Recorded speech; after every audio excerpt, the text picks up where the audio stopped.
আসসালামু আলাইকুম প্রিয় দর্শক, আজ এসেছি প্রত্যন্ত একটি গ্রামে সুনামগঞ্জের নল্লার হাওর এলাকায়। এখানে একটা খামারি ভাই তার স্বপ্নের খামারের জন্য আমাদের থেকে একটা মেশিন নিয়েছে, মিল্কিং মেশিন, লাস্ট্রির ব্র্যান্ডের, 25 লিটার ক্যাপাসিটি।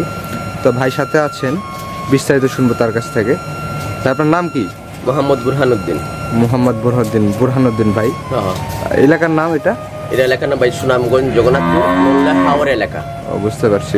আশেপাশে দেখতেছি শুধু পানি আর পানি। হ্যাঁ, মাঝখানে হচ্ছে আপনার খামার। ও ভাই, চতুর্দিকে পানি। সুন্দর একটা পরিবেশে তার খামার। আচ্ছা ভাই, আপনার গরু কতগুলো আছে এখানে? ভাই 25টা। 25টা গরু, তাই না?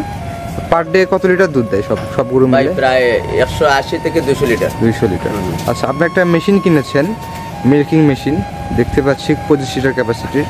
এই মেশিনটা আপনি কেন ক্রয় করলেন? ভাই ওই মেশিনটা কিনেছি ভাই, এমনি তো দুধ দহন করতে হলে সময় অনেক বেশি লাগে, মানে সময় কম লাগবে বলে মানে মেশিনটা নিয়ে এনেছি। আর গাভিগুলো ভালো থাকবে। আচ্ছা, গাভি ভালো থাকবে, সময় কম লাগবে, তাড়াতাড়ি কাজ করা যাবে এবং লোকবলও কম লাগবে। ঠিক আছে ভাই। আচ্ছা ভাই, আচ্ছা ভাই, তাহলে আমি আপনার খামারটা আস্তে আস্তে ঘুরে দেখি। দেখেন ভাই।